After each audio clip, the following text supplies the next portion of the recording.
तैयार हो जाइए बाजार में एक और दमदार शुरुआत के लिए। आज फिर से ग्लोबल बाजारों से बेहतरीन संकेत, मजबूत शुरुआत के बाद क्या ऊपर और बढ़ेंगे, टिके रहेंगे या फिर कल ही की तरह आएगी फिर से मुनाफा वसूली? लेंगे इस सवाल का जवाब। शेयर बाजार लाइव में आप सबका स्वागत है। नमस्कार, मैं हूं अनिल सिंघवी और नमस्कार, मैं हूं दीपांशु भंडारी और जानेंगे कि आज इस बाजार में क्या स्ट्रैटेजी बनानी चाहिए। कल तो बाजार ने इंपॉर्टेंट लेवल्स रिस्पेक्ट करे, क्या आज उस पर तेजी का माहौल बनेगा? बताएं सर, आज के ट्रिगर्स क्या हैं? डीप ट्रिगर्स पूरी तरह से दुनिया भर के बाजारों से आते दिख रहे हैं और डाउ ने 2 दिनों में लगातार शानदार तेजी दिखाई और कल एक बार तो 600 साढ़े 600 अंक ऊपर तक ट्रेड करते हुए दिख रहे थे। फाइनली 300 अंकों की मजबूती के साथ ट्रेड किए, तब भी 2 दिनों में लगभग 1000 पॉइंट की तेजी डाउ में हो चुकी है। इसके विपरीत 2 दिनों में नैस्डैक लगातार गिरता हुआ दिख रहा है। इसको विस्तार से करेंगे बातचीत। सोना और कमजोर होता हुआ $1480 के करीब 10 महीनों के निचले स्तरों पर आता हुआ दिख रहा है। इजी ट्रिप प्लानर्स आईपीओ पहले दिन भर चुका है। रिटेल इन्वेस्टर्स 12 गुना बढ़ चुके हैं इस आईपीओ को। पैसा लगाएं या नहीं, लॉन्ग टर्म के लिए, शॉर्ट टर्म के लिए, लिस्टिंग गेन के लिए, बड़े या छोटे, सारी डिटेल्स हाजिर हैं आपके लिए। बस थोड़ी देर में मैं रखूंगा आपके सामने। और इसके साथ ही बामर लारी, ये वो कंपनी है, सरकारी कंपनी, जिसके विनिवेश को लेकर प्रक्रिया तेज होती दिख रही है। आज पीएसयू के एसेट मोनेटाइजेशन को लेकर भी नीति आयोग और डीपम की एक अहम बैठक होने की संभावना है। तो इनके चलते हुए विनिवेश पर काफ़ी बड़ा एक्शन है और बीपीसीएल भी आज एक बड़ी ब्लॉक डील करने की तैयारी में अपने ट्रेजरी स्टॉक की। तो ढेर सारा एक्शन है दीपा सर। ये तो डेली डिस्कशन पॉइंट एक तो बन ही गया। विनिवेश को लेकर अब रोज कुछ ना कुछ तो अपडेट आता ही रहेगा। एब्सोल्युटली, बहुत बहुत बहुत एक्शन है दिल्ली में इस वक्त। बिल्कुल सर। और जो बीपीसीएल की आपने बात करी उस पर भी राय जानना चाहूंगा, पर एक बार थोड़ा मार्केट का मूड माहौल समझते सर, स्पेशली ये जो 2 दिनों का ग्लोबल एक्शन चल रहा है, क्योंकि तेजी आ रही है बट लग नहीं रहा कि वैसी तेजी आ रही है। मतलब आप देखिए, डाउ पर 1000 पॉइंट के गेन है, नया रिकॉर्ड लगा है, पर जिस तरह से नैस्डैक फिर अंडर परफॉर्म करता है, ऊपरी स्तरों पर हम थोड़ा दबाव देखते हैं। किस तरह का मूड माहौल बता रहा है? ये प्यार है लेकिन इजहार करने में डर लग रहा है, वैसा वाला मामला है ना। केवल बोले ना तेजी करनी है लेकिन करे ना करे, वो वाली मामला है। लेकिन जितना कॉन्फिडेंस तेजी करने वालों में कम है, उतना ही कॉन्फिडेंस मंदी करने वालों में भी कम है। ऐसा नहीं कि देखिए, कल हम यही बात कर रहे थे क्लोजिंग में कि अगर गिरना हो तो इससे बढ़िया चीज आपको मिलेगी नहीं कि डाउ आपको 125 पॉइंट फ्यूचर्स पर कल नीचे ट्रेड कर रहे थे। एफआईज की बिकवाली का आंकड़ा है। ग्लोबल मार्केट थोड़े से ढीले होते दिख रहे हैं, ऊपरी स्तरों से लगातार प्रॉफिट बुकिंग है। मतलब आप अगर खराब देखना चाहें तो खराब बहुत कुछ है, अच्छी खबर के बावजूद नहीं बढ़ रहे हैं। और अच्छा देखना चाहें तो ये कि सब कुछ होने के बावजूद, ये सारे नेगेटिव ट्रिगर्स के बावजूद बाजार होल्ड कर रहे हैं, ऊपर जाने की कोशिश कर रहे हैं। तो दोनों तरफ का मुकाबला बराबरी का मजा तो तभी है जब टक्कर तगड़ी हो। एक तरफा मुकाबले में कहाँ मजा आता है? सही बात है, राइट। सो मुझे लगता है कि दीप ठीक चल रहा है मार्केट, ऐसा ही रहना चाहिए। मतलब ये स्पीड सही है, हर लेवल पर खरीदारी और बिकवाली करने वालों को बराबर मौका मिले, उनके भरोसे और उनके पैसे का बराबर टेस्ट हो जी, है ना, कि किसकी कितनी ताकत है, किसका कितना भरोसा है। ताकत पैसे से और भरोसा दिमाग से। तो दिमाग और पैसे का मुकाबला जब टक्कर का हो, तभी तो बाजार की ताकत पता चलती है। स्क्रीन पर बढ़ना है, स्क्रीन पर घटना, ये बहुत अच्छी चीज़ है बाजार के लिए। इसमें हर लेवल पर आपको एंट्री और एग्जिट का मौका मिलता है। लेकिन इसी के साथ सबसे बढ़िया बात यह कि अगर आपको लगता है कि बाजार आपको सही दिशा नहीं दे रहा है, छोड़ दीजिए, दिमाग ही मत लगाइए, क्या फ़र्क पड़ता है। आप कई बार मैं कहता हूं कि आपके लिए मौके इंडेक्स में ट्रेड करने के, स्टॉक्स को भूल जाइए। स्टॉक्स की वॉलेटिलिटी आप झेल नहीं पाएंगे। लेकिन अभी इस वक्त, और मैं पिछले 4-5 दिनों से लगातार कह रहा हूं, ये वो वक्त है जब आप इंडेक्स भूल जाइए। बिल्कुल। अगर आप रेंज बाउंड इंडेक्स को स्किल ट्रेडर के तौर पर दोनों तरफ तेजी मंदी के साथ ट्रेड कर सकते हैं तब तो ठीक, नहीं तो दिमाग ही मत लगाइए। ये रेंज बाउंड मार्केट में आपके लिए ढेर सारे मौके हैं इंडेक्स के बाद। Stock specific action, sector specific action, कभी आपका कोई शुगर, कभी कोई फर्टिलाइजर, कभी कोई पीएसयूज, कभी कोई सरकारी बैंक, कभी कोई सीमेंट, रोज कुछ नया। करेक्ट। आपको वक्त पर एंट्री करना है, वक्त पर एग्जिट कर जाना है। और वो 1-2 दिनों का, 3 दिनों का जो ट्रेडिंग मूव मिलता है, अगर आप उसमें 5, 10, 15% बना पाएँ तो नथिंग लाइक इट। इससे बढ़िया मार्केट आपको मिल नहीं सकता। तो स्टॉक ट्रेडर्स के लिए मार्केट डिलाइट है जी, ये मतलब स्वर्ग है ऐसा मार्केट की। स्टॉक ट्रेडर्स को ऐसा बाजार मिले कि जहां इंडेक्स पर फोकस ही नहीं है, न इंडेक्स बढ़ना चाहता है, न घटना चाहता है, न खराब खबर पर घटता है, न अच्छी खबर पर भागता है। ऐसे में आपके लिए इससे बढ़िया मौका हो ही नहीं सकता। तो पूरा फोकस कंप्लीटली दी स्टॉक्स पर होना चाहिए। बिल्कुल, ट्रेडर्स डायरी में टीम बनाने में मजा आता है ना, मजा आराम से मिलते हैं। आप देखिए पिछले 2 हफ्तों में जितने मैंने स्टॉक्स दिए होंगे, आज के 2000 कल के 2000 में, इतने मिले पूरे महीने भर में नहीं दिए, राइट, क्योंकि वहाँ मोमेंटम दिख रहा है आपको, थीम दिख रही है, सेक्टर्स दिख रहे हैं, स्टॉक्स दिख रहे हैं, और मुझे लगता है वही रहेगा। तो अभी भी ढेर सारे मौके हैं, इंडेक्स को छोड़ दीजिए, रहने दीजिए। अगर आप मतलब वो डाई हार्ड इंडेक्स फैन है, खैर मेरे बोलने से कोई ऐसा नहीं कि वॉल्यूम नहीं होंगे या निफ्टी फ्यूचर्स या बैंक निफ्टी फ्यूचर्स ट्रेड करना बंद कर देंगे, लेकिन आप देखिए पिछले 2 हफ्तों में शायद ही मेरा कोई बैंक निफ्टी पे कॉल आया हो, जी, है ना, क्योंकि मुझे बैंक निफ्टी पे 500 पॉइंट क्लियर चाहिए, 100-200 पॉइंट में मजा नहीं है, सही है ना। बात है। तो वो चीज है, तो स्टॉक्स में वो मजा दिखता है, 10-15-20% का मजा दिखता है जी, है ना। तो इसलिए फोकस पूरा इंडेक्स पे, स्टॉक पे करिए। साथ ही एक चीज और कहना चाहता हूं, जब मैं इतना स्ट्रांगली स्टॉक्स की बात कर रहा हूं, स्ट्रांगली आपको ये कह रहा हूं कि इंडेक्स को छोड़ दीजिए, इसका बदला इंडेक्स मुझसे जरूर लेगा। इसका बदला जरूर लेगा। हाँ, कि भाई तू कौन है मुझे इग्नोर करने वाला, है ना। तो कभी भी 2 हफ्तों के रेंज बाउंड ट्रेड के बाद इंडेक्स तैयार है ब्रेकआउट के लिए या नीचे गिरने के लिए, और वो होना चाहिए या तो शुक्रवार से या सोमवार से कमिंग। हाँ, कल एक्सपायरी तक आप मजबूत रहेंगे ओवरऑल। एक्सपायरी तक आप रेंज बाउंड पॉजिटिव साइड पर, उसके बाद या तो शुक्रवार से या मंडे से जो होना है बड़ा तब होगा, या तो आपको 14,400 हाँ, या 15,400, दो में से एक लेवल की तरफ जाने का पूरा क्लियर कट सिग्नल आ जाएगा, तब रेंज में खुश नहीं रहने वाले। हाँ, तब इंडेक्स पे आएंगे। सी हमें तो सिंपल चीज है कि आपको वहां रहना है जहां एक्शन है जी, जहां एक्शन ही नहीं है वहां जाके करना क्या है। तो अभी आज का दिन स्टॉक्स के नाम, स्टॉक्स का नाम। चलिए सर, आपने स्टॉक्स की बात करी और हमारी एक बड़ी एक्सक्लूसिव खबर भी है आज बामल लॉरी के विनिवेश को लेकर, वहां पर भी हम फोकस करेंगे। पर बीपीसीएल, जब विनिवेश की बात चल रही है तो यही फ्रंट एंड सेंटर आ रहा है। ट्रेजरी शेयर्स आज बेचने वाले और बड़ी ब्लॉक डील हो सकती है सर। बड़ी ब्लॉक डील है, 7,000 करोड़ की, 16 करोड़ शेयर बीपीसीएल का मैनेजमेंट बेचेगा। ये उनके ट्रेजरी शेयर का मैं हल्के से मतलब बता दूं जी। किसी कंपनी के पास अपने खुद के शेयर पड़े हों जी, उसे ट्रेजरी शेयर कहते हैं। कई बार क्या होता है कि आपस में 2 कंपनी की हिस्सेदारी क्रॉस होल्डिंग होती है, उसे खत्म किया जाता है तो वो शेयर आ जाते हैं। कभी कुछ और कारणों से ट्रेजरी शेयर आपके पास आ जाते हैं, तो बीपीसीएल के पास बीपीसीएल के ही शेयर है, यानी बीपीसीएल ही बीपीसीएल का ओनर है। तो आमतौर पर कंपनियां इन ट्रेजरी शेयर को खत्म करती है, या तो बेचकर खत्म करती है या कोई और तरीके से। तो जनरली बेचकर खत्म करने का रूट प्रीफर करती है, जिससे ये कि शेयर्स जो खरीदने वाले इन्वेस्टर्स हैं उनके पास चले जाएंगे और कंपनी के पास उतना पैसा आ जाएगा। तो आज बीपीसीएल क्या करने वाली है, बीपीसीएल अपने 16 करोड़ शेयर ट्रेजरी शेयर जो है, जो खुद के शेयर खुद बेचेगी और उसका पैसा खुद के पास आएगा। जब खुद के पास वो पैसा आएगा तो जाएगा कहाँ, बस यही इस पूरी ट्रेजरी शेयर की ब्लॉक डील में सबसे बड़ा क्वेश्चन मार्क और सबसे बड़ा ट्रिगर है। इस पैसे का इस्तेमाल पूरी संभावना ये कि बीपीसीएल डाइवेस्टमेंट के पहले एक बड़े डिविडेंड के तौर पर करेगी। तो ये 7,000 करोड़ रुपए का डिविडेंड, जो टैक्स वैक्स काट के अगर कुछ आना करना है, तो जो कैश वैश बचेगा, जो आएगा कंपनी के पास, उसे आगे पीछे डिविडेंड के तौर पर दिया जाएगा। नुमालीगढ़ जो बेचा है उसका भी पैसा है, तो बड़ा डिविडेंड आप उम्मीद कर सकते हैं बीपीसीएल में डाइवेस्टमेंट के पहले आने का। तो अब आपको क्या करना है, सिंपल, जहां ब्लॉक डील हुई वहां खरीदना है। बिल्कुल, 16 करोड़ शेयर बिक जाएंगे, ऑल बायर सेटिस्फाइड जी, जिसको जितना चाहिए सबको मिल जाएगा। बिल्कुल, ठीक है, 2-5-10 रुपया ऊपर नीचे और हो जाए कर जाए, वो एक अलग चीज है कि, बट आपको बीपीसीएल लेने का एक गोल्डन चांस है। अगर आज कितना 425-35 रुपए बोल रहे हैं, 435 रुपए बोल रहे हैं ब्लॉक डील के जो फ्लोर प्राइस है, लेना है सिंपल, लेके बैठ जाइए। डिविडेंड भी है और बाद में divestment, D for dividend, D for divestment, दो चीजें आने वाली है, एंजॉय कीजिए, गेन्स अच्छी रहेंगी। हाँ। जो लोग, कई सारे लोग ऐसे होते हैं जो ब्लॉक डील, जहां ब्लॉक डील वहीं ले लूं और 5 रुपए 10 रुपए ऊपर में बिक जाएगा, आप जैसे लोगों का काम नहीं है। लेके जो शांति से डिलीवरी में बैठे हैं, डिविडेंड कमाए, डाइवेस्टमेंट का फायदा ले, उनके लिए इस ब्लॉक डील में खरीदने का मौका है। और जरूरी नहीं कि 435 में हो तो 435 ही बॉटम में, हो सकता है 415 हो जाए, 420 हो जाए, दैट इज डिफरेंट थिंग। 5-10-15 रुपए का मूवमेंट और मार्केट रिस्क हर स्टॉक के साथ आपको हमेशा लेकर चलनी होती है, बट लेना है, ये क्लियर है, क्लियर बात है। तो ये सबसे बड़ा आज का आपका बीपीसीएल का टेक अवे कि खरीदना है। ठीक है सर, तो क्लियर बात है, बीपीसीएल रहेगा फोकस में, डाइवेस्टमेंट ड्राइव है और आज ऑफ कोर्स बड़ी कंपनी की ब्लॉक डील भी है। आईपीओ की भी बात करनी सर, उसकी भी चर्चा करेंगे, थोड़ा फंड एक्शन है, जब डेटा की बात करेंगे तो वो भी समझेंगे। आज के फिर संकेत बताएं सर।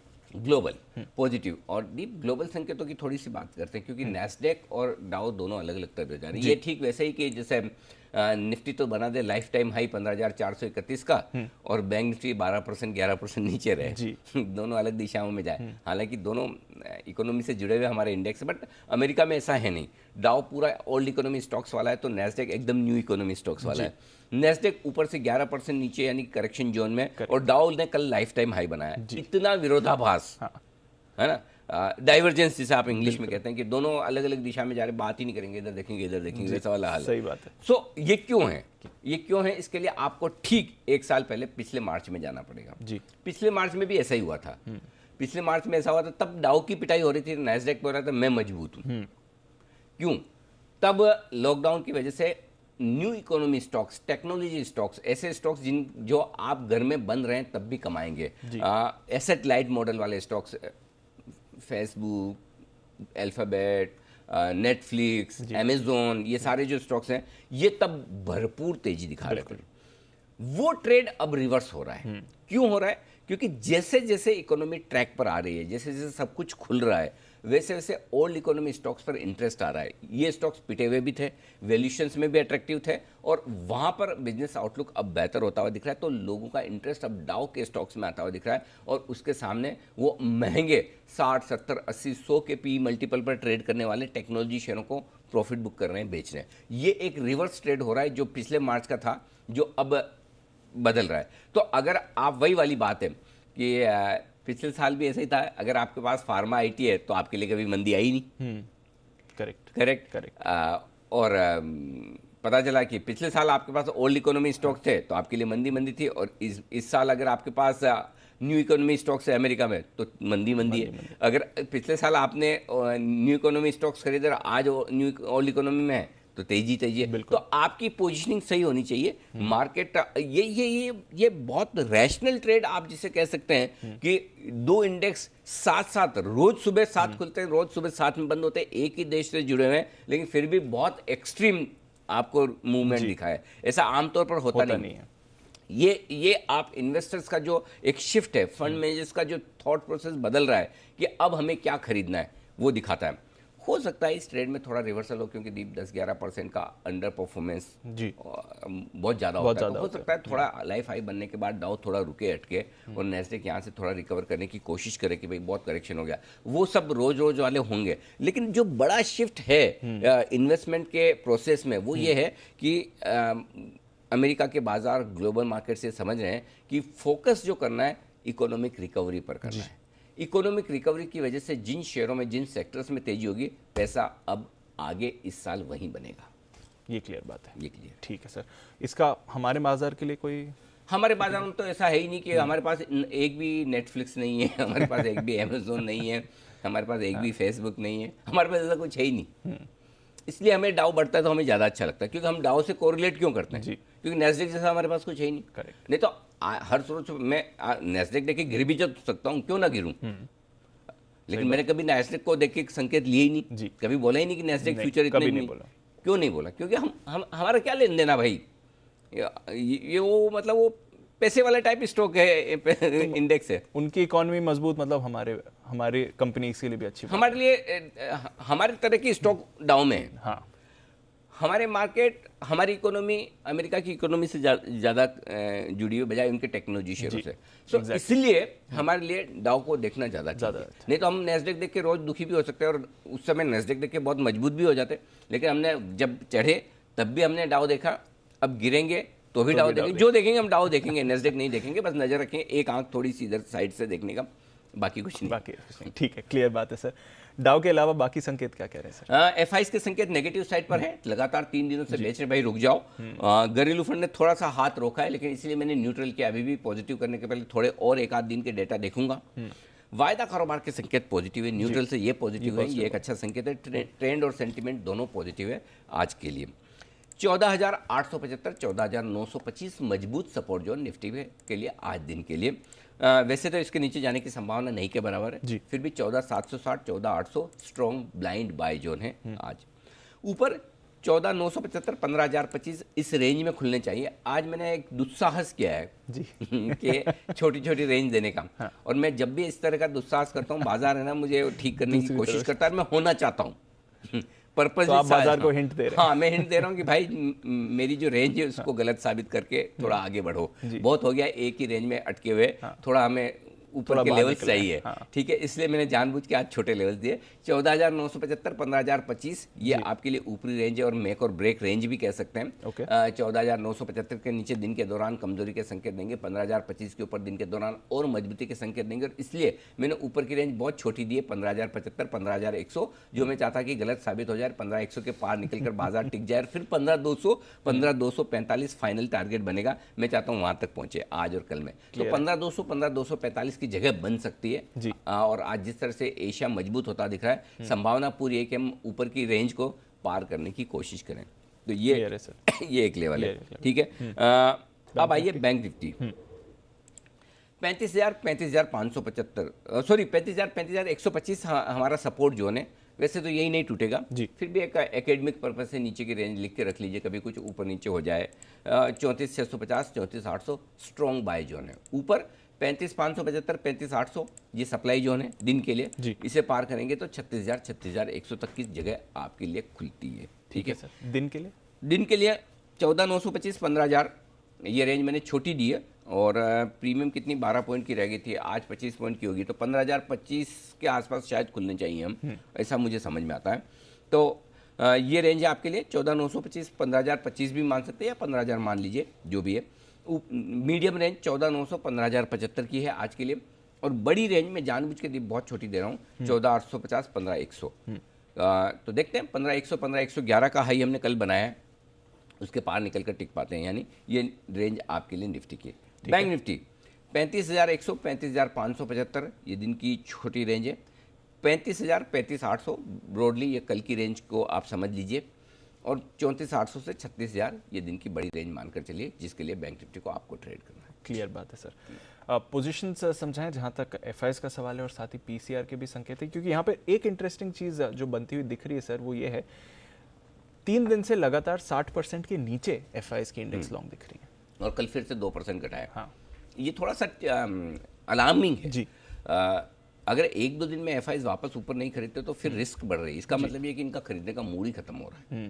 क्योंकि अभी भी आप देखिए, मतलब अगर आज नहीं खरीदते तो इसका मतलब कुछ तो इनके दिमाग में और चल रहा है। 2 दिनों में अगर 1000 पॉइंट डाउ बढ़ जाए और आपको नहीं खरीदना है तो मतलब आपका व्यू कुछ और है जी। तो आज का डेटा ज़्यादा इंपॉर्टेंट है दीप, एक तो ये। और उस दूसरा ये कि 60% के नीचे ज़्यादा देर तक वो इंडेक्स लॉन्ग पर रहते नहीं है, रिकवर होकर ऊपर आ जाते हैं। 60% के नीचे रहना थोड़ा रिस्की हो जाता है अगर लंबे समय तक रहे। इसका मतलब फिर आप 40-45 पॉइंट की रेंज में जाने को तैयार हो गया, तो इसका मतलब अगर आप सब्सटेंशियल और गिराएंगे अपनी लॉन्ग पोजीशन को तो फिर 14,400 14,500 की रिस्क खुल जाती है। तो मैं इसीलिए कह रहा हूँ कि अगले 2 दिनों में शुक्रवार या सोमवार तक आपको पता चल जाएगा कि आपको रेंज किस तरफ तोड़ना है, 14,400 तोड़ना है या 15,400 तोड़ना है, समझ में आ जाएगा।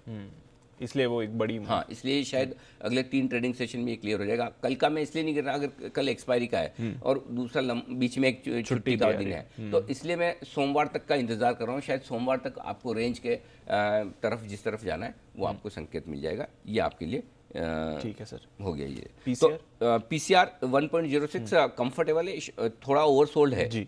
इसलिए मैंने आज वायदा कारोबार के संकेत पॉजिटिव दिखे हैं। इस लेवल पर शॉर्ट कवरिंग आनी चाहिए। तो मेरा ये समझना है आज बाजार में भी और एफआईएस की तरफ से भी थोड़ी इंडेक्स में शॉर्ट कवरिंग आनी चाहिए। मैं खरीदारी की तो उम्मीद नहीं करता, लेकिन हाँ शॉर्ट कवरिंग की उम्मीद तो जरूर रखता हूँ कि इतना तो होना चाहिए। और एशिया भी आज मजबूत होता दिख रहा है तो थोड़ा बेहतर है।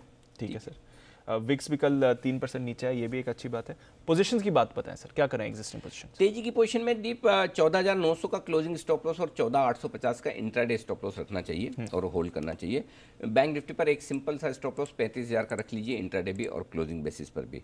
शॉर्ट पोजीशन है तो शॉर्ट पोजीशन में 15,125 कल के हाइस के थोड़ा सा ऊपर का स्टॉप लॉस रख लीजिए इंट्राडे भी और क्लोजिंग बेसिस पर भी। इंट्राडे में आपके लिए थोड़ा दूर हो जाएगा, 150 पौने 200 पॉइंट दूर हो जाता है, लेकिन गैप से तो आप खुल ही रहे हो, 100 पॉइंट तो ऊपर ही खुलोगे। 100 पॉइंट ऊपर खुलने के बाद 50 पॉइंट की तो और रिस्क लो, या फिर अगर उतनी नहीं लेनी तो जहाँ खुले वहीं काट लो, आपका स्टॉप लॉस तो ट्रिगर हो ही जाता है। तो ये आपके लिए स्टॉप लॉसेस हो गए। बैंक निफ्टी में 35,575 का लेवल है इंपॉर्टेंट, तो उसके ऊपर अगर आप खुलते हैं बंद होते हैं तो 35,600 के स्टॉप लॉस से फिर काट लीजिए, क्योंकि फिर 35,800 36,000 तक की जगह बनती है, तो फिर 200-400 पॉइंट भी और क्यों देने, करेक्ट, वो वाली बात है। अगर आप बहुत ही मतलब मजबूत ट्रेडर हैं कि भाई मैं लंबे स्टॉप लॉस के साथ खेलता हूं, तो 35,000 36,000, लॉन्ग पे 35,000, शॉर्ट पे 36,000, ये 1000 पॉइंट के स्टॉप लॉस की रेंज है आपकी। इस 1000 पॉइंट की रेंज के बाहर जिस तरफ बैंक निफ्टी निर्णायक रूप से निकलेगा, बड़ा मूव देगा, बड़ा मूव देगा। अच्छा, अभी जो डेटा है वो 36,000 के पार निकलेगा ऐसा कह ही नहीं जी।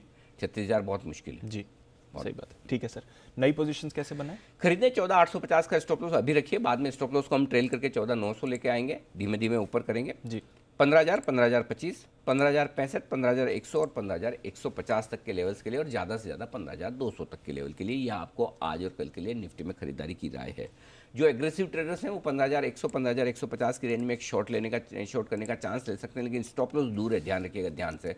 स्टॉप लॉस 15,250 का है, 15,100 पर भी बेचते तब भी 15,250 का स्टॉप लॉस है, 15,250 के पहले स्टॉप लॉस नहीं है, ये ध्यान में रखिएगा, उस हिसाब से बेचेगा। अगर आपको डर लगता है तो 15,200 पे ही बेचो, भले आप ऊपर में बेचो, लेकिन स्टॉप लॉस नहीं हिलेगा, 15,250 ही रहेगा।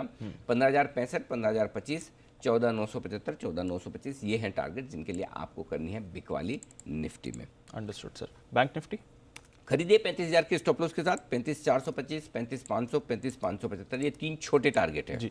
इसके पार मजेदार टारगेट्स हैं 700, 800 और 36,000। 36,000, 36,100 तक की जगह बन सकती है। 36,000 के पार निकलने के बाद मजा है। बेसिकली मैं वो रेंज देख रहा हूँ कि एक बार आए 36,400 से 36,600 की मेरी स्ट्रॉन्ग सेल जोन वाली जो रेंज है ना, जहाँ पर हम पिछले हफ्ते बात कर रहे थे, वहीं से बार बार घुमाए। मैं वापस वो रेंज देखना चाहता हूँ। अगर 36,400, 36,600 की रेंज में मिलता है उसके आसपास, तो बैंक निफ्टी वहाँ पर पक्का प्रॉफिट बुकिंग और शॉर्ट बनेगा। अच्छा, हाँ, सेम जैसा 15,240 से लेकर 15,315 ये रेंज है निफ्टी के लिए, 60-70 पॉइंट की, वहाँ पर पक्का प्रॉफिट बुकिंग बनेगा।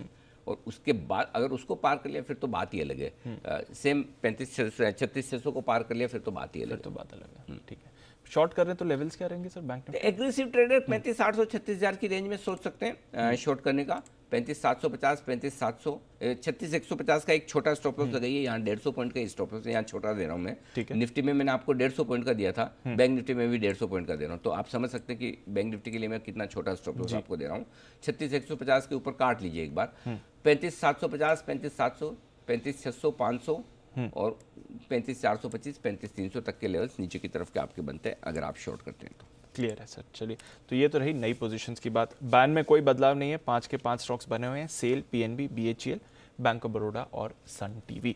डेटा समझाएं सर, क्योंकि कल फिर से एफआईएस की तरफ से बिकवाली हुई है और डीआईएस की तरफ से उतना सपोर्ट नहीं लगा जितना शायद अनुमान लगाया हो सर। हाँ, मतलब मजा नहीं है डेटा देख के। कल के डेटा तो बहुत खराब है एक्चुअली। जो मार्केट था उसको देख के तो बहुत ही खराब है। मतलब ये तो डाउ ने आपको बचा लिया जी। नहीं तो आज तो कबाड़ा करने के लिए काफी थे। अच्छा, हाँ, 1,500 करोड़ की कैश में बिकवाली, 850 करोड़ के स्टॉक इंडेक्स जी। इंडेक्स में शॉर्ट भी किया और लॉन्ग अनवाइंडिंग भी, दोनों ही है। मतलब जो लॉन्ग है वो भी बेचा और शॉर्ट भी, तभी तो 56% पे आए इंडेक्स लॉन्ग पे। और स्टॉक्स में भी 112 करोड़ की बिकवाली, बड़ी नहीं है लेकिन है। सो क्वालिटी के लिहाज से देखेंगे तो कल के एफआईएस की डेटा बहुत ही खराब है दीप। ये अगर डाउ अगर 150, 150, 200 भी ऊपर नीचे बंद होता है ना, थोड़ा भी लाल में, तो हालत खराब होती है कि इन डेटा के दम पे आप चलोगे कैसे ऊपर। सो आज अगर आपके बढ़ने की कोई एक सिंगल रिस्क है, कल हम ये कह रहे थे कि कल यही रिस्क है जो आपको ऊपर टिकने नहीं देगी, और आप देखिए एक्चुअली टिके नहीं। ये तो लाल निशान में बंद होने के बावजूद इतने खराब डेटा है एफआईएस के, ये खराब है, मतलब अच्छे खराब है क्वालिटी वाइज। तो आज देखते हैं कि अगर मूड बदल के भाई डाउ बढ़ रहा है, आप ले लो थोड़ा तब तो ठीक है। आज भी बेचेंगे तो फिर मामला सीरियस है जी। तो ये डेटा तो खराब है। घरेलू फंड ने थोड़ा खरीदा 500 करोड़, इनकी ताकत ही नहीं है अब इस पे कि ज़्यादा बात करके कोई मतलब भी नहीं है। इसी हम तो कभी बात नहीं करते निक्केई कैसा चल रहा है। आजकल तो हांगकांग भी हमने बात करना बंद कर दिया। क्यों? हम तो उगते सूरज को सलाम करते हैं। करेक्ट। जिस पे चलता है मार्केट, हम तो घरेलू फंड का टाइम था जब इनसे चलता था, अभी नहीं चल रहा। अभी खाली एफआईएस के डेटा पे है, तो वहीं पर फोकस करेंगे। ये ठीक है। ठीक है सर। वायदा कारोबार 15,000 में एक और ब्रेक। 15,000 के पुट पर 20 लाख शेयर हैं, कॉल्स पे 30 लाख शेयर हैं, आज फंस गए। आज फंस गए। कल 7 लाख शेयर 15,000 के कॉल्स में जुड़े भी हैं, आज आप 15,000 के ऊपर खुलेंगे तो एक बार आपका 14,975 15,025, 14,975 15,025, ये आपके लिए वो स्ट्रॉन्ग सपोर्ट जोन हो जाएगा कली की तरह। ठीक है, इस रेंज में आप रुके रहेंगे, अटके रहेंगे। ऊपर में 15,100 हल्की रुकावट का लेवल है और मैं इसलिए आज 15,100 तक की रेंज दे दी। उसकी वजह ये कि एक तो 15,100 के कॉल पर 34 लाख शेयर और उसमें से 14 लाख शेयर कल ही जुड़े हैं। ठीक है, जो हाईएस्ट ओपन इंटरेस्ट है सिंगल स्ट्राइक प्राइस पर। अब बड़ा एक्शन मार्केट में कब आएगा उसका लेवल लिख लीजिए 15,111। ओके, अब इसकी अहमियत बता दूं। पहला, 15,000 पर तो शॉर्ट है ही 30 लाख शेयर कॉल्स। 15,100 आपने पार किया, करेक्ट, तो 34 लाख शेयर और जोड़ लो, कुल मिलाकर 75-80 लाख शेयर आपके कॉल्स में शॉर्ट हो जाएंगे। कल का हाई पार करने के बाद जो कि 15,111 का है, उसके बाद आपके लिए कोई वजह नहीं कि शॉर्ट रहे, फिर ये 15,200 पहुंचेगा। ओके, सीधा हाँ, बीच में छोटी रुकावट है 15,150 के आसपास, हल्की फुल्की 15,150 175 हल्की रुकावट है, लेकिन 15,200 पहुंचना ही है फिर इसको। ओके, तो ये ध्यान में रखिए क्योंकि वहां पर आपको 70-75 लाख कॉल राइटर्स का शॉर्ट कवरिंग का सपोर्ट है। हाई पार किया, ग्लोबल मूड माहौल ठीक है और हो सकता है एफआईज अपनी लॉन्ग पोजीशन बढ़ाने के लिए आ जाए 15,200। ठीक है, बहुत क्लियर है। तो मैं इस रेंज के ब्रेकआउट का इंतजार कर रहा हूँ जी, ये देखकर। क्लियर तो हो सकता है मैंने आज हाईएस्ट लेवल इसीलिए रेंज 15,100 दिए डेटा के दम पर। हमेशा डेटा के दम पर मार्केट चलता नहीं है जी, कभी न कभी तो डेटा की रेंज को मार्केट तोड़ता ही है ऊपर या नीचे, और मैं चाहता हूँ वो आज ही तोड़ दे तो बेहतर है। ठीक है, इसलिए छोटे लेवल, इसलिए छोटे दिए। ठीक है, बैंक निफ्टी 35,000 सपोर्ट, 36,000 रुकावट, सिंपल, और कोई खास डेटा नहीं। क्लियर है सर। 36,000 पार करना मुश्किल नहीं है, बहुत ही मुश्किल है। नामुमकिन तो नहीं कहूंगा, बैंक निफ्टी के लिए कुछ भी नामुमकिन नहीं होता। ये डॉन है, जब मूड में आता है तो फिर ये मार्केट का डॉन है वैसा। तो ये जब मूड में आता है तो रुकता नहीं है कहीं। लेकिन 36,000 के कॉल्स पर कल राइटिंग तगड़ी हुई है। 8 लाख शेयर कल जुड़े हैं, 17 लाख शेयर टोटल है। तो अभी तो मेरा स्ट्रॉन्ग मानना है कि 36,000 ऐसे आसानी से पार नहीं होगा, पसीना आएगा। क्लियर है, ठीक है सर। तो ये है पूरा का पूरा मार्केट सेटअप और पोजीशंस। पर जैसा अनिल जी ने कहा, एक्शन होने वाला है स्टॉक स्पेसिफिक। तो जानते हैं अनिल जी की आज क्या रिकमेंडेशन है स्टॉक ऑफ द डे में।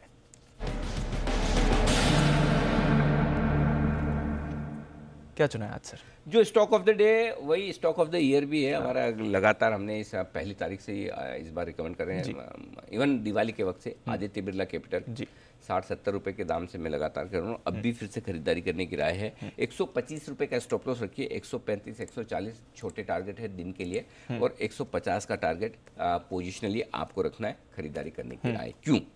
एक तो वैल्यूशंस बड़े अट्रैक्टिव हैं, बाकी एनबीएफसीज जिस तरह से ट्रेड करी उसके मुकाबले में इतना स्ट्रॉन्ग पेरेंटेज होने के बावजूद काफ़ी अट्रैक्टिव वैल्यूशंस पे। और दूसरा, प्रोमोटर्स लगातार स्टेक बढ़ा रहे हैं। अभी पिछले हफ्ते ही लगभग 28 लाख शेयर प्रोमोटर्स ने और जोड़े हैं।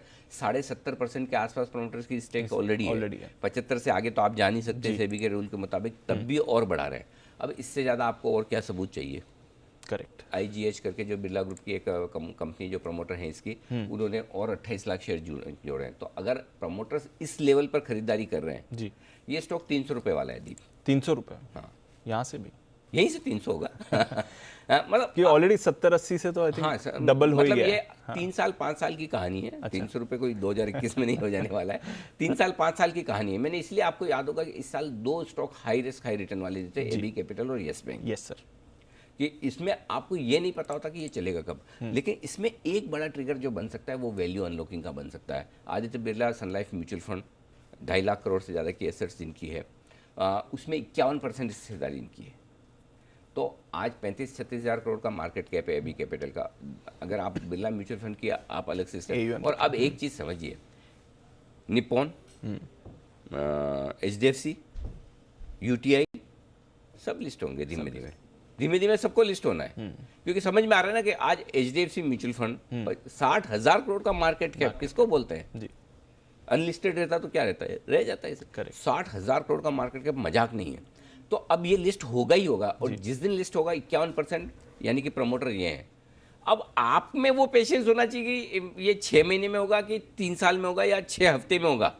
इसके लिए आप बैठ जाए शांति से। तो ये वो स्टॉक है, गिरावट में आप आराम से शांति से खरीदारी करके रखें, बढ़िया है। कल स्टॉक में बढ़ने की वजह यही समझ है कि शायद लोग ये कह रहे हैं कि इनका आईपीओ लाने की तैयारी हो रही है, मन बना रहे हैं अपने म्यूचुअल फंड का। मुझे नहीं पता कितना सही है गलत है, फॉरगेट दैट। है तो वेल्थ तो है ही है ना अंदर, स्टेक तो है ही है, उसकी तो वैल्यू है ही है। बिल्कुल। कब अनलॉक होगी वो नहीं पता, वैल्यू तो है। इसलिए आप शांति से इन्वेस्टमेंट के तौर पर अगर मैं आज कवर करने के पीछे पर्पस ये भी था दीप कि कई बार क्या होता है कि अरे वाह ठीक है 60-70 में बोला है अनिल जी ने, अब तो डबल हो गया, बेच दे। ये बेचना नहीं है आपको, ये मार्केट रिस्क हर स्टॉक के साथ है, इसके साथ भी है। अगर निफ्टी 7,500 वापस हो जाए तो ये भी आधा हो जाएगा जी। आपको, हमको सबको पता है। वो रिस्क आप हर स्टॉक के साथ लेकर चलते हैं, उसके अलावा खरीद कर रखना चाहिए, इन्वेस्टमेंट के तौर पर भूल जाइए। बिल्कुल। तो ट्रेडिंग के लिए अच्छा मौका है, पोजिशनल बेसिस पर भी ले सकते हैं, और इन्वेस्टमेंट के लिए भी बढ़िया मौका है। एबी कैपिटल पर रखनी है नजर। पर सर नजर रखनी है आईपीओ मार्केट्स में जो बहुत ही गर्म है, दमदार एक्शन है। इजी ट्रिप प्लानर्स, इस पर आपकी सलाह जानना चाहेंगे। आज दूसरा दिन है, पहले दिन ऑलरेडी 2.25 गुना भर चुका है, क्या करें? बड़े लिस्टिंग गेन के लिए अप्लाई करें। बड़े लिस्टिंग गेन? हाँ, मोटा लिस्टिंग गेन 70-80% पर। हाँ, मतलब बड़े लिस्टिंग गेन मतलब minimum 50%। Minimum 50। Minimum 50% listing gain बड़ा अच्छा होता है जी, है ना। जो रिटेल इन्वेस्टर सिंगल लोड के लिए अप्लाई कर लीजिए आप आराम से, ठीक है। क्लियर है। 12-13 गुना तो भर ही चुका है और भरेगा। ये भी आराम से, अगर ये 75-100 गुना हो जाए तो बड़ी बात नहीं। क्यों होगा वो मैं बता दूं। 2-3 इंटरेस्टिंग चीजें हैं दीप इसके लिए। पहला तो छोटा आईपीओ है, 510 करोड़ की साइज, मतलब बहुत ही छोटा है जी। तो आजकल तो मतलब बड़े आईपीओ भी इतने भर जाते हैं। अच्छा, दूसरा प्राइसिंग भी बहुत छोटी है, 186-187 रुपए की जो रेंज होते हैं वो आमतौर पर छोटे इन्वेस्टर्स को बड़ा पसंद आता है, ठीक है ना। छोटी प्राइस के आईपीओ में एक्शन ज़्यादा बड़ा और साइज के आईपीओ में एक्शन बड़ा होता है। बिजनेस बड़ा फैंसी बिजनेस है, नए तरीके का, जो हम कहते हैं ना कि हमारे यहाँ नैस्डैक टाइप की कंपनियां ज़्यादा है नहीं जी। ये उस तरह की कंपनियां टिकटिंग का काम करती है। ज़्यादातर इनका रेवेन्यू मैक्सिमम 95% से ज़्यादा तो आपका एयरलाइन टिकटिंग से आता है जी। और एयरलाइन टिकट तो आपको पता है आपको साइट पर ही जाके करने हैं और इसमें इनका स्ट्रॉन्ग मार्केट शेयर है, लीडर है। तो मेक माई ट्रिप के बाद ये नंबर 2 है, तो अच्छी इनकी पोजिशनिंग है। पिछले साल इनकी जो मुनाफे में ग्रोथ दिखी है वो माइंड बॉगलिंग है। अच्छा, मतलब अनबिलीवेबल है, कोरोना के टाइम पे। हाँ, अनबिलीवेबल है, मतलब मैं सोच भी नहीं सकता कि इतनी हो सकती है। सो वो, और 3 साल का भी ट्रैक रिकॉर्ड काफ़ी बेहतर है। तो अब तक का ग्रोथ का, मुनाफे का, रेवेन्यू की का ट्रैक रिकॉर्ड बहुत स्ट्रॉन्ग है। तो ये 3 बड़े पॉजिटिव है जिसकी वजह से मुझे लगता है कि इसमें पैसा लगाना चाहिए। अब कुछ नेगेटिव्स भी हैं, वो भी बता दूं, आपका विश्लेषण पूरा कंप्लीट होना चाहिए। पहला, हाईली कॉम्पिटिटिव बिजनेस है और इसमें क्या एंट्री बैरियर इतने मजबूत नहीं कि कोई दूसरा नया नहीं आ सकता। आजकल नए नए प्लेयर्स बहुत आके वो कैश बर्न करते हैं, हम ये डिस्काउंट देंगे, वो थोड़े दिनों में फुस हो जाते हैं, वो अलग बात है। लेकिन कोई भी कभी भी आके ताल तो ठोक ही सकता है, देखो मैं भी आपके सामने खड़ा हूँ। तो वो थोड़ा सा कंपटीशन है। दूसरा, यात्रा, मेक माई ट्रिप वगैरह है ही है कंपटीशन में, तो वो ठीक है। वो तो कंपटीशन कभी भी सिंगल प्लेयर तो रहेगा नहीं। वो कंपटीशन, यात्रा, मेक माई ट्रिप का कंपटीशन हैंडल करना इनको आता है, ये तो कर चुके हैं। लेकिन कोई नया प्लेयर, कभी कोई डिस्ट्रप्शन कहाँ से आ जाए वो पता नहीं चलता। यहाँ पे तो आईआरसीटीसी भी आपको चैलेंज कर रहा है। तो ये सारी चीजें, एक ये है कंपटीशन। दूसरा, जो इतनी मजबूत ग्रोथ है जी, वो सस्टेन रहेगी क्या? ये मेरे लिए क्वेश्चन। मैं ये नहीं कह रहा कि नहीं रहेगी, रह भी सकती है, नहीं भी रह सकती है। इसका जवाब शायद मुझे कल मिलेगा जी। कल मोस्टली कल हम मैनेजमेंट से बात करेंगे न्यूज़ पर व्यूज़ में, तो मुझे अंदाज़ा लगेगा कि वाकई में फ्यूचर को लेकर वो इस ग्रोथ को लेकर, और वो मैं बताऊं क्योंकि दीप देखिए, आप ग्रोथ देखिए जिस तरह की हुई है ना, मार्जिन्स 19% से बढ़कर 38%, डबल हो गए। हाँ, मार्च 2019 में 19% मार्जिन थे, अब 38%। तो इतने मार्जिन्स डबल होना, ये थोड़ा सा स्ट्रॉन्ग परफॉर्मेंस है। तो बना रहेगा, कम होगा, ज़्यादा होगा, ये समझना है। दूसरा, अदर इनकम का इनका जो पोर्शन है टोटल रेवेन्यू में वो बड़ा है, लगभग 65% टोटल। जैसे समझिए 165 रुपये की आय, तो 65 रुपये अदर इनकम है, 100 रुपये कोर रेवेन्यू है। तो वो भी देखना है कि अदर इनकम की आय आगे कंटिन्यू रहेगी या नहीं। अभी तो जो डेटा देखकर लग रहा है कि मजबूत है, और उस हिसाब से मैं लिस्टिंग गेन के लिए राय दे रहा हूँ। लॉन्ग टर्म के लिए ये आईपीओ रखना है या नहीं रखना है, ये मैं मैनेजमेंट का जब इंटरव्यू करूंगा तब मैं मेरा व्यू बनाऊंगा। ठीक है सर। अभी तो लिस्टिंग गेन के लिहाज से तो करना है क्योंकि फैंसी बिजनेस है, वैल्यूएशंस आकर्षक दिख रहे हैं, जिस तरह की बैलेंस शीट और रेशियोज हैं उस हिसाब से आपका लिस्टिंग पे पैसा तो बन जाएगा। तो अप्लाई कर दीजिए, रिटेल इन्वेस्टर्स को लगाना चाहिए पैसा। एलोकेशन मिलेगा? देखो, कल ही 12:30 ये इस बात पे डिपेंड करता है कि आपका भगवान पर कितना भरोसा है। बिल्कुल। है ना। और आप एप्लीकेशन लगाने के बाद कितना प्रसाद वसाद बोलते हैं, ठीक है ना, कितनी पूजा अर्चना करते हैं, रोज सुबह हे भगवान अलॉटमेंट दे देना, हे भगवान। लेकिन ये सब जब भी आप पूजा वूजा करें, एप्लीकेशन लगाने के बाद करें, बिना लगाए करेंगे तो भगवान भी कुछ नहीं कर पाएगा। तो एप्लीकेशन लगा दीजिए एक बार। ठीक है, एप्लीकेशन तो लगानी है, ये क्लियर बात है। इज माई ट्रिप आज दूसरा दिन है, देखते हैं क्या एक्शन रहेगा। और रिसेंटली लिस्टेड एक और कंपनी आज जो न्यूज़ पर व्यूज में जुड़ रही है सर। ये हेरम्बा, इसमें भी हमने कहा था कि पैसा लगाइए और मैनेजमेंट से हम लिस्टिंग के बाद बात करेंगे जी, समझेंगे उनसे कि आगे प्लान आपकी क्या है। बिल्कुल, हेरम्बा का भी समझना है हमें, ताकि हम एक मन बना सकें कि ये गेम खाली लिस्टिंग का था जी या लंबा वाला है ना। करेक्ट, तो फिर वहां पर भी हमारी नजर रहेगी। आइए आपको बता दें और कौन से स्टॉक्स हैं जहां पर रखनी है नजर। देवांशी, कुशल और मानसी हमारे साथ तैयार हैं। गुड मॉर्निंग देवांशी, बताएं क्या है आज के ट्रिगर्स और खबरें। Good morning Deepanshu. आज सबसे पहले तो आप देखिए जैगुआर की जो भारत में आई-पेस इलेक्ट्रिक एसयूवी की गाड़ी है वो लॉन्च होती हुई दिखेगी। साथ ही मैक्स हेल्थ केयर पर नजर रखें क्योंकि QIP के इश्यू प्राइस पर आज बोर्ड बैठक है। फ्लो प्राइस 190 रुपीज़ 40 पैसे प्रति शेयर पर तय की गई थी। Indian bank QIP FPO right issue के जरिए 4000 करोड़ रुपए जुटाने पर बोर्ड आज मंजूरी दे सकता है। साथ ही मैग्ना फिनकॉर्प की EGM है, इस पर नज़र रखें। और इसके अलावा आप देखिए SBI और जेट एयरवेज के केस में NCLT की आज सुनवाई होती हुई दिखेगी, तो इसके चलते आज बैंक्स का कंसोर्शियम भी आज फोकस में रहेगा। और इसके अलावा आज जो प्राइस बैंड रिविजन्स होते हुए दिखे उसमें 20% से 10% में Adani total gas, Jindal poly, Subex और वेल्सपन एंटरप्राइज है, तो इन स्टॉक्स पर आपको नज़र रखना है। इसके अलावा बामर लॉरी, इससे बड़ी खबर एक जुड़ी हुई आती हुई दिख रही है, जी बिजनेस की एक्सक्लूसिव खबर है। और आप देखिए अगले 10 दिनों में अहम बैठक होती हुई दिखेगी। बार्मर लॉरी के विनिवेश की प्रक्रिया में तेजी होती हुई दिख रही है। साथ ही ये माना जा रहा है कि विनिवेश के रोड मैप पर मंत्री समूह के जो प्रोजेक्शंस हैं इस पर जो चर्चा है वो होती हुई दिख सकती है। और इसके साथ ही ये भी माना जा रहा है कि बार्मर लॉरी इन्वेस्टमेंट्स जैसी जितनी भी कंपनीज हैं उनको अलग अलग बेचने की योजना भी की जा सकती है, तो इस पर आपको नज़र रखनी है। सरकार का बार्मर लॉरी इन्वेस्टमेंट्स में करीब 60% की हिस्सेदारी है। बार्मर लॉरी इन्वेस्टमेंट्स की सब्सिडरी बार्मर लॉरी है, तो इस पर आपको नज़र रखनी है। आज ये स्टॉक्स हैं जो फोकस में रहेंगे। साथ ही SCI, Vedanta, great eastern shipping companies, ये कुछ स्टॉक्स हैं जिन पर आपको नज़र रखनी है क्योंकि आप देखिए शिपिंग कॉर्पोरेशन ऑफ इंडिया की जो EOI जमा करने में आई थी उसमें वेदांता और ग्रेट ईस्टर्न शिपिंग कॉर्पोरेशन ने हिस्सा खरीदने में दिलचस्पी दिखाई है। सरकार अपना 64% जो हिस्सा है वो बेचती हुई दिखेगी, लेकिन ये दो कंपनीज आगे आती हुई दिखी हैं। कैडिला हेल्थ केयर के लिए अच्छी खबरें आती हुई दिख रही है। रिपोर्ट सजेस्ट कर रही है कि कंपनी अपना जो एनिमल हेल्थ केयर कारोबार है उसमें हिस्सा बेचना चाहती है, मेजॉरिटी स्टेक भी बेच सकती है, लेकिन उसके लिए मल्टीपल्स ऑल्टरनेट एसेट मैनेजमेंट और Canada pension plan investment board मिलकर अब सामने आते हुए दिखे और इसके लिए बोली भी लगाई है, तो इस पर नजर रहेगी।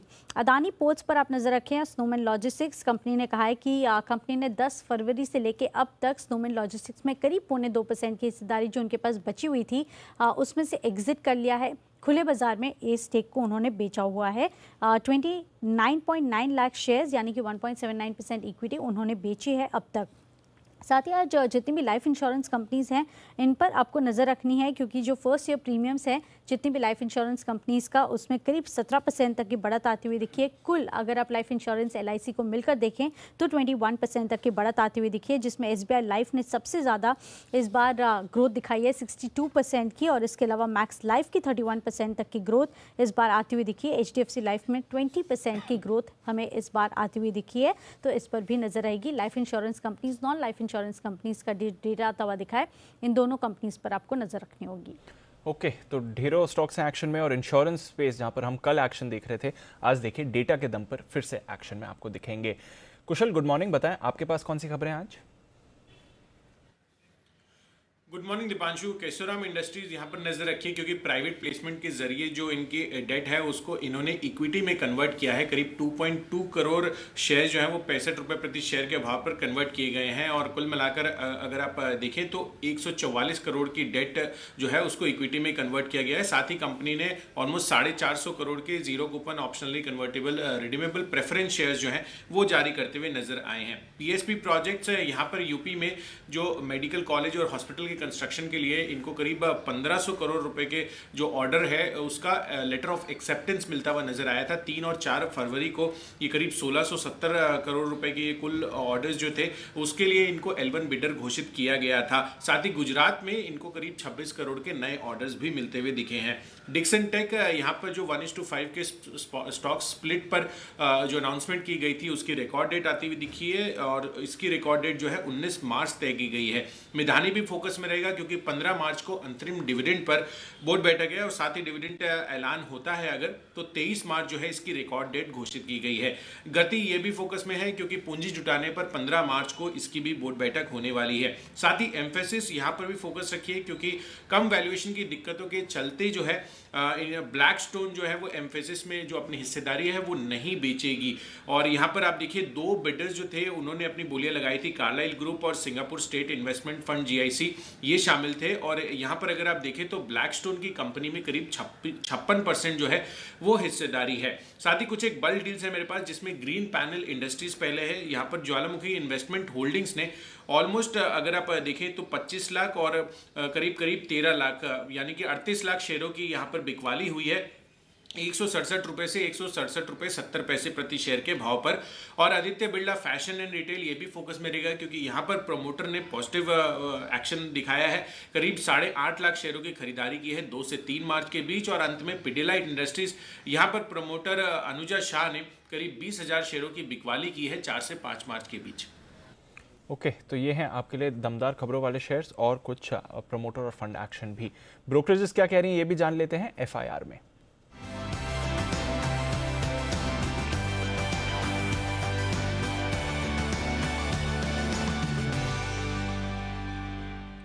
गुड मॉर्निंग मानसी, आज की रिपोर्ट्स के बारे में बताएं। Good morning Deepanshu. एक तो पीवीआर और दूसरी सीमेंट सेक्टर पर रिपोर्ट्स आई हैं। पीवीआर पर यूबीएस की रिपोर्ट है, कल की क्लोजिंग 1452 की रही। खरीदारी की राय यूबीएस की रिपोर्ट में है, खरीदारी की राय बरकरार रख रहे हैं, लक्ष्य जो है 1800 के दे रहे हैं। जल्दी ऑपरेशंस में सुधार देखने को मिलेगा। ओटीटी प्लेटफॉर्म जिसका इस्तेमाल आजकल ज्यादा हो रहा है उसका खतरा कंपनी के कारोबार को नहीं पड़ता दिखेगा। मॉर्गन स्टैनली की रिपोर्ट सीमेंट सेक्टर पर है। सीमेंट इंडस्ट्री की अगर बात करें एक नई साइकिल की शुरुआत होती हुई दिख रही है और इसी के चलते कुछ टॉप पिक्स हैं जहां पर फोकस करने के लिए कह रहे हैं। अपग्रेड किया गया है, ग्रासिम को ओवरवेट की रेटिंग दे रहे हैं। साथ ही डाउनग्रेड किया गया श्री सीमेंट को इक्वल वेट, डाउनग्रेड से इक्वल वेट किया है और साथ ही एसीसी को अंडरवेट रेटिंग दी है। ग्रासिम की अगर बात करें ओवरवेट रेटिंग है, लक्ष्य 1700 इन्होंने रखे हैं और रेटिंग यहां पर इन्होंने अपग्रेड कर दी है। कल की इनकी क्लोजिंग जो है 1344 की देखने को मिली। तो clearly Grasim, Shri cement, ACC इनकी फोकस लिस्ट में है। ओके तो ये हैं वो तमाम स्टॉक्स जहां पर आज रिपोर्ट्स के दम पर एक्शन दिखने वाला है। एक्शन दिखेगा उन सभी स्टॉक्स में जो रिकमेंड करने जा रहे हैं हमारे एक्सपर्ट। तो करते हैं स्वागत पिक ऑफ द डे का।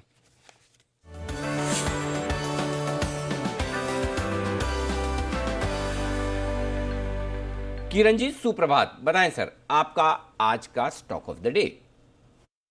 जी very good morning Deep, very good morning. मेरा stock of the day SBI life. इसने एक अच्छे डबल टॉप पैटर्न का ब्रेकआउट दिया है, अच्छे वॉल्यूम्स के साथ दिया है और कल मार्केट खत्म होते होते इसमें बहुत अच्छा डिमांड देखने को मिला। तो मेरा मानना है कि ये डिमांड कंटिन्यू होता नजर आ जाना चाहिए। मेरा स्टॉप लॉस 917 916 ये लेवल्स रखने चाहिए और टारगेट्स के लिए 945 948 के लेवल्स देखने को मिल जाने चाहिए। ओके 945 948 के टारगेट के लिए करें SBI लाइफ में खरीदारी। हिमांशु जी गुड मॉर्निंग, बताएं सर। Good morning Anil ji, good morning Deepanshu ji. Morning sir pick of the day है L&T। कल एक वॉलेटाइल सेशन में भी यहाँ पर स्टॉक में एक अच्छी तेजी बनी रही। 1500 रुपये का साइकोलॉजिकल जो रेजिस्टेंस था उसके ऊपर स्टॉक में क्लोजिंग देखने को मिली और जो शॉर्ट टर्म चार्ट पैटर्न है वो कहीं ना कहीं इंडिकेट करता है कि यहाँ पर एक अच्छी स्ट्रेंथ देखने को मिल सकती है। 1515 के कल के सेशन की क्लोजिंग है। L&T में आज खरीदारी करके चला जा सकता है, मेरी तरफ से पिक ऑफ द डे रहेगा। 1540 1550 तक के 2 टारगेट्स देखने को मिल सकते हैं। 1505 के नीचे का एक स्टॉप लॉस लगाया जा सकता है। ओके 1505 के स्टॉप लॉस के साथ L&T में करें खरीदारी, ये है आपके लिए राय। कुणाल जी बताएं सर आपने कौन सा शेयर चुना है आज।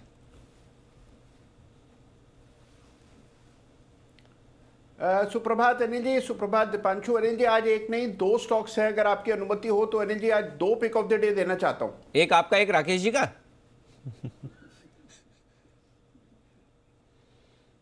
हाँ नहीं जी, बिल्कुल ऐसा ही समझ लीजिए। तो बता दीजिए फिर।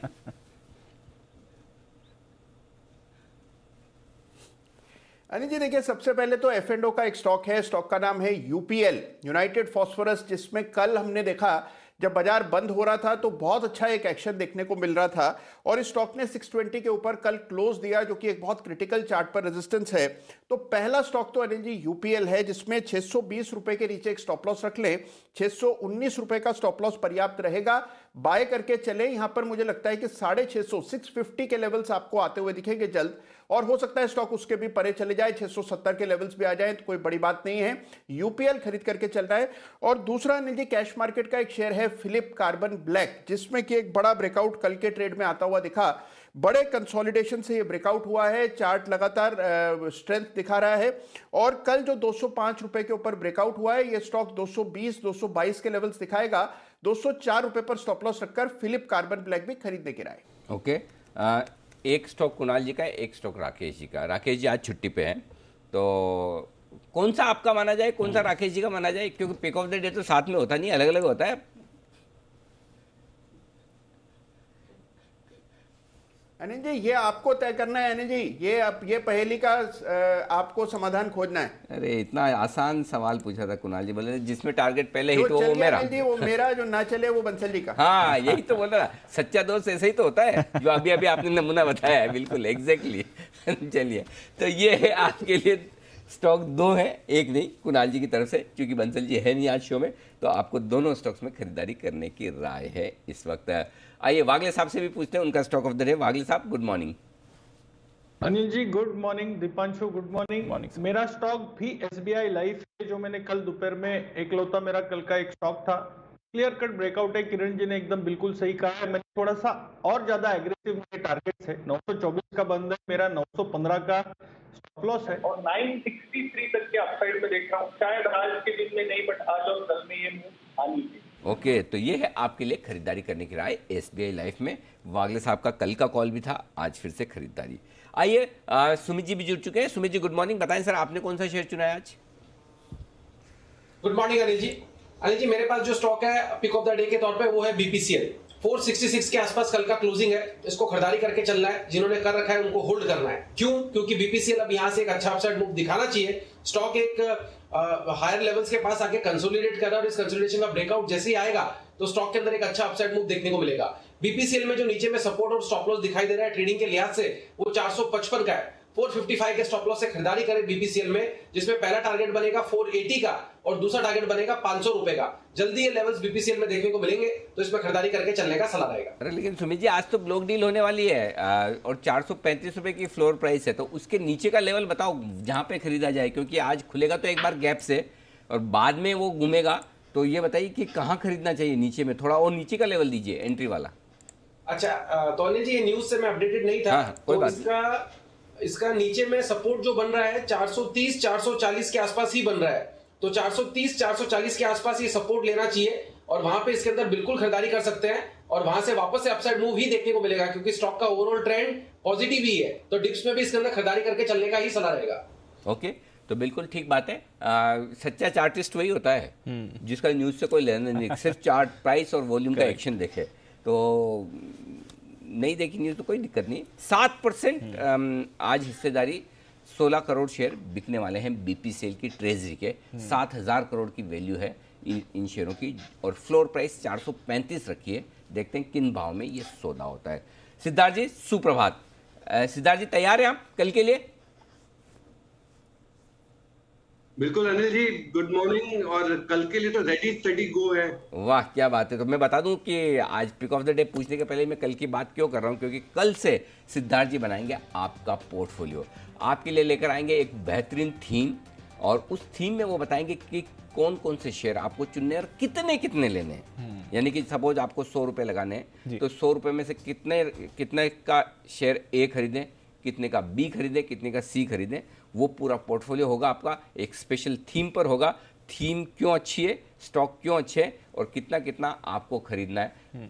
रेडीमेड काम है, इससे ज़्यादा क्या, मतलब हलवा बना के पूरा मुंह में ही दे रहे हैं। करेक्ट। आपको खाली निगलना है, स्वाद लेना है बस। हाँ बस स्वाद लेना है और निगलना है। तो चलिए, तो सिद्धार्थ जी कल से हर बुधवार को आपके लिए 9:45 पर लाएंगे एक ऐसी बेहतरीन थीम, और कल पहली थीम होगी। देखते हैं सिद्धार्थ जी कल की थीम में कौन सी थीम चुनते हैं, कौन से स्टॉक चुनते हैं। लेकिन आज का तो चुन ही चुके हैं स्टॉक ऑफ द डे। बताएं सिद्धार्थ जी, गुड मॉर्निंग। अनिल जी, आज का जो स्टॉक है वो तो समर्थन स्टॉक है पहला, क्योंकि वो किरण जी और वागले साहब ने दे दिया, वो है एसबीआई लाइफ। और समर्थन के लिए यही कहूंगा कि जीएफएम का महीना है, जनवरी फरवरी मार्च, और सबसे हाईएस्ट सेलिंग लाइफ इंश्योरेंस या इंश्योरेंस की होती है, तो एसबीआई लाइफ डेफिनेटली बहुत बेहतर है। हमारा टारगेट 1030। पर ये देखते हुए मैंने pick of the day absolutely instant में चेंज किया, और मेरा पिक ऑफ द डे होगा आईटी स्पेस से, और वो कंपनी होगी एचसीएल टेक्नोलॉजी। 1125 का टारगेट है एचसीएल टेक्नोलॉजी। सबसे बड़ी चीज, ये कैलेंडर ईयर 2020 में $10 बिलियन का रेवेन्यू मार्क कर चुका है। बड़े बड़े deal, 13 transformational deal HCL Tech ने किए हैं। प्रोडक्ट्स और डील पाइपलाइन बहुत स्ट्रांग है। आईटी में मुझे लगता है कि एचसीएल टेक बहुत अच्छा परफॉर्म कर सकता है। 1125 का टारगेट। एचसीएल टेक्नोलॉजीज 1125 के बड़े टारगेट के लिए करें आप खरीदारी, ये राय दे रहे हैं सिद्धार्थ जी आपके लिए। आईटी स्टॉक्स आज आपको एक्शन में आते हुए दिख सकते हैं। इंश्योरेंस स्पेस पर भी आपको एक्शन दिखेगा, क्योंकि जो डेटा है वो काफ़ी पॉजिटिव है, और हमारे एक्सपर्ट्स की तरफ से तो आपको इस स्पेस पर राय भी मिली है। और कहाँ पर रहेगा एक्शन सिद्धार्थ जी? कैडिला, इसके बारे में बताएं। खबर आई है कि एक प्राइवेट इक्विटी कंपनी है मल्टीपल ऑल्टरनेट एसेट्स, और साथ ही कनाडा का पेंशन प्लान इन्वेस्टमेंट बोर्ड, ये मिलकर कंपनी के एनिमल हेल्थ केयर डिवीजन में हिस्सा खरीदने की योजना बना रहे हैं। कैसे देखें इस खबर को, और ऑफ कोर्स कैडिला पर फिर क्या व्यू बनेगा? बहुत पॉजिटिव खबर है, और एनिमल हेल्थ केयर एक ऐसा पार्ट है फार्मास्यूटिकल्स में जो बहुत ही जोरदार ग्रोथ कर सकता है। मल्टीफोल्ड सीएजीआर ग्रोथ हो सकता है ये सेगमेंट में। कैडिला डेफिनेटली बहुत अच्छी कंपनी है, आप गिरावट पे जरूर एक्यूमुलेट कर सकते हैं। पर साथ ही साथ जब आपने एनिमल हेल्थ केयर की बात की, तो देश की नंबर 1 कंपनी छूटनी नहीं चाहिए, और कई बार रेकमेंड किया है, वो है Sequent Scientific, animal health care की नंबर 1 कंपनी। हेल्थ की बात करें तो सीक्वेंट साइंटिफिक पर तो ध्यान जाता ही है, पर ये जो खबर आ रही है कि कैडिला अपना एनिमल हेल्थ केयर में हिस्सा बेच सकती है, और ये 2 फंड सामने आ रहे हैं, उसके दम पर भी स्टॉक आज आपको एक्शन में दिख सकता है। स्नोमैन लॉजिस्टिक्स, कुणाल जी जरा आप इसकी चार्ट देखकर बताएं। बाकी लॉजिस्टिक्स स्टॉक्स के मुकाबले इसने पार्टिसिपेट नहीं करा है, पर खबर यह है कि अदानी पोर्ट्स की जितनी भी बाकी हिस्सेदारी थी वो भी पिछले 1 महीने में उन्होंने बेच दी है। अब क्या वापस स्नोमैन में थोड़ा एक्शन आते हुए दिखेगा? कल थोड़ा इसने अटेम्प्ट किया था, पर वो सस्टेन नहीं कर पाया मूव।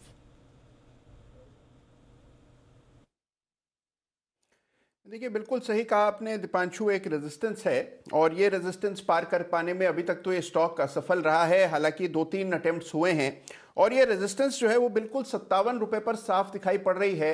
तो 57 जब ये स्टॉक पार करेगा तब इसमें एक ब्रेकआउट होगा, और तब बिल्कुल बाय करना चाहिए। फिर मुझे लगता है कि 65 तक कोई रेजिस्टेंस नहीं है, लेकिन जब तक ये 57 पार नहीं होता, खरीदारी की जल्दबाजी ना करें। वैसे भी स्टॉक अंडर परफॉर्मर रहा है, और इसके मुकाबले अगर आपको इसी स्पेस पे रहना है तो अडानी पोर्ट्स, जिसका आपने जिक्र किया, चार्ट बड़ा जबरदस्त है, वहां पर निवेशित रहें। इसमें 57 के ऊपर ही खरीदारी की राय देंगे। ओके, तो 57 के ऊपर ही खरीदेंगे स्नोमैन लॉजिस्टिक्स को। पर दूसरी तरफ अदानी पोर्ट्स दमदार एक्शन में, खबर भी है वॉबर्ग पिंकस हिस्सेदारी खरीद रही है कंपनी में, आधे % की 800 करोड़ रुपए का निवेश होगा।